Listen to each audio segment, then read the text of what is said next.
How's it going, guys? GN here, and today we have a special treat for you here on Funker Tactical. We're actually at Doug Mercaita's home. In his garage, he's got a private training facility where he trains his private students, his friends, and people from all over the world come here to get top-notch, world-class training from one of the best knife fighters in the world. And basically, we're just going to give you guys a look as to what happens here in the dungeon. So let's go. Hey. Alright, so first of all, thanks for allowing the Funker Tactical viewers in this place. What is this place? This is my home studio that we built so that it's easier for me to be able to do what I do and test out what I do at home. So it's just an extension of my house. Lighting's not great. It's like that mood lighting. Very few people have the privilege to be in here and train with you. What does it take? I mean, how do we get in here and get to train with you? Well, a lot of the guys have pretty much gone through, I guess, calling me and constantly bothering me to want to do this. This is something of a passion that we've done indoors. When I invite you to my house, it's family because you've proven yourself to be part of the brotherhood.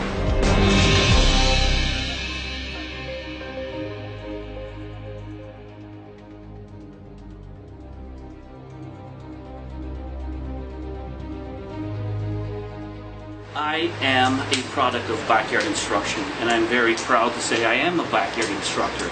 And that doesn't take away from any big, large training facilities, but I've been able to develop a lot of the things with close-knit brothers who are not afraid to tell me, well, that thing you taught me didn't work. This thing you showed me, could you show me a different way to make it work for yourselves?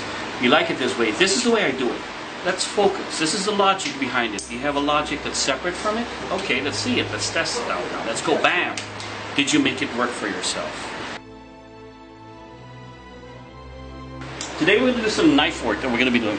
We're going to work on some of the different principles based on some of the things we do in Kali. Right now they're doing similar high line attacks with this particular, we call ice pick or pakal grip, but we'll stop for a second. And we are also working on the theories of the impact trainer made by D-Max. So we're doing the same techniques that we go, bam, oh, it's already in what we do. So we do a lot of these techniques with our regular training knives. Anthony here will work on that particular trainer. I'll use this. See, so I see that, oh, I have the same thing with the D-Max Karambit. So he's using a regular trainer. I use the same grip. We're using the same particular technique that we're doing in here for training. So as we're working on the different features of this, I can see that there are similarities. Now all of a sudden I start opening my hand. I start opening my hand. I start opening my hand. Now tell him, you do the same. Open. Oh. He can't. He can't. I almost. Exactly, right? So they go, ha! So there is one feature in here that is unique unto itself. I can do this. I can't do that. So as we're doing this, does it have the same ability to lacerate? Yes, it does. Same thing as the knife. Does it have the same ability, like what Anthony did, to control? It does. Same thing that we do with a knife. So in this particular training, we're able to do that. Jonathan will display the same training with Anthony, and they'll both go with it. Yep.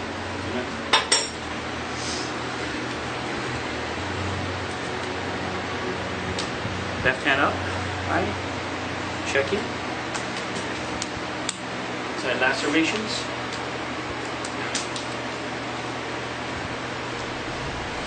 And time. Good. Could you take us through some of the motions here? Yeah, so, I think it's people need to, I guess, understand what's happening. Everything happens very quickly, very fast. So maybe Jonathan will do it with the D-Max Karambit. He'll explain what he just did. Go ahead, Jonathan. Just cutting, parrying, slashing on the inside, slashing on the inside, controlling, slashing. Gets ready. He's on the spot. All right, now can we take this down maybe 10 times slower and talk us through what you're cutting? Maybe that'll help. What's going through your mind? I don't want this to touch me. I want my knife to be in contact with him at all times. So I can enter, encircle, stab, push, control, hook, block, push, hook, punch. All of this can happen.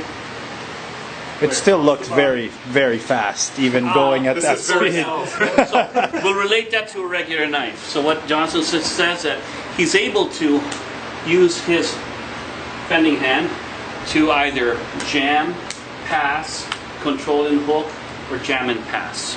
At the same time, he's got the blade orientation here to when he's using the ring, he's using the impact side. He's in the impact side. He uses the lacerating side. He uses the control factor to lacerate again and then cut. So in these flow of motions, you have the lacerations, the control factor, the backhand impact using my limbs, the blade, the punching of the blade. Because I can turn it into this or into that or into that. So there's a lot going on in this particular exercise, right? I'll feed Anthony. Anthony's turn to tell me what's going on. Yeah? It's not really easy to talk and move at the same time, is it? I don't know, it is to me. So you were saying? We're controlling. Yeah, you're controlling, hooking, what else? Slashing. Okay. What's your left hand doing? Left hand is Jamming. jamming. Left hand it could pass the outside.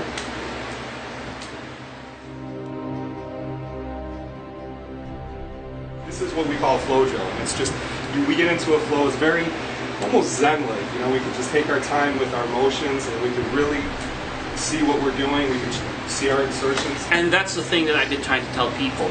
It's not the violence in it. For example, in the flow of motion, I see certain clean lines. I see clean lines as I'm working with Anthony here. I see the flow of entries. I take the path of least resistance if I need to, over the top or under, or straight line across, straight line to the outside.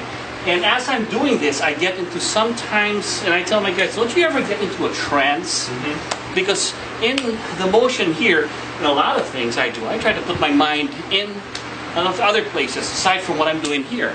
I mean, I'm doing this drill with Anthony, and I'm still looking at the camera like, look, man, no hands. Right? So I'm using peripheral vision in here. But it is like a dance. It is the flow of motion. Same thing with the one working with Jonathan, the same idea is in here. He was just ready for you, huh? Well, we tried to go pass along and, you know, just have fun because at any point I should be able to just work this piece in here. Then Anthony jumps in and plays with Jonathan. Jonathan goes in. And then we pick up where we left off. The whole idea about is awareness, right? So he may be putting this as one of the reasons to go, I'm always worried about that particular thing. So anything, whether it be with a blade or without that, I'd like to get out to the position so I can see where that particular, I'm creating space for myself. So in the awareness level, I'm always saying, tell people, own your space. Why are you so in a hurry to do this? So always hands in front. This buys me time to create that space once again. Buys me time to be able to draw. Let's make the assumption that that's failed, that situational awareness for one reason or another has failed. Let's make that assumption that you find yourself in this position. Yeah. What's your quickest out? My quickest out. Quickest out. Like you just want to overwhelm him, trap everything. Yeah. I'm just like, I mean, I'm just right in here. What? Blade, well, that's my quickest. No, I did not see that. But no, I mean, no. Look, I'm always in this mode of what. Now, let's say I didn't have this. Did I have it here? People who carry are always checking. When it gets to a situation where you're crowded and everything else, you think these people aren't constantly seeing, how do I get to my weapon when you're carrying? Otherwise, why carry to begin with if you can't even get to it? So we've devised all these things of how to get to those carries, how to use things around me. In this situation, Anthony's got that. See, I don't like that hand. Automatically, I'll say, you know, why is that not there? In the very same token, people who carry a lot. You think I didn't know? Anthony carries? That is, okay. Right? I get the visual cues of carry. These are my visual cues. Do you know how to retain and protect your own particular carry? That's very important. People, I just have my weapon. Oh, really? Well, do you know how to protect it? Can you get to it? Is the most important thing. Can you protect yourself as somebody's trying to get to it too? Same thing as they teach when you're doing gun retention in law enforcement or other things. What do you do with your weapons being grabbed and how do you defend against that? The same ideas are put together for that.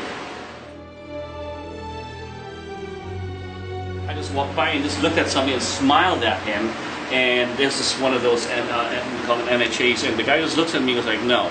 Next thing I know, I knew I had a bad feeling about them, and I just walked by and I kept looking, I watched it, I go, the guy make a beeline, go behind and start pounding on one of our employees, and it turned out he already had mentioned, I want to hit somebody that day. But because I made eye contact, where his predatory thing was not worth it, let's go to that person who's not looking over there. You have to understand the nature of predators. Predators will not risk getting hit. You know why? Because they're predators. Predators cannot risk getting injured because it is their way of life. If they risk getting injured, they no longer can survive. And this comes from nature. The maestro taught me that. Thank you, maestro. So what do you look for in his body language? How do you survive this? There's a book written by Gavin DeBecker called The Gift of Fear. If you ever get the chance, it's like the Bible for a lot of people who do a lot of VIP protection. The gift of fear is to bring you back to what we all have. He says that we have a sixth sense about all of us. A sixth sense to feel when something is sort of not right. You ever hear the word gut feeling?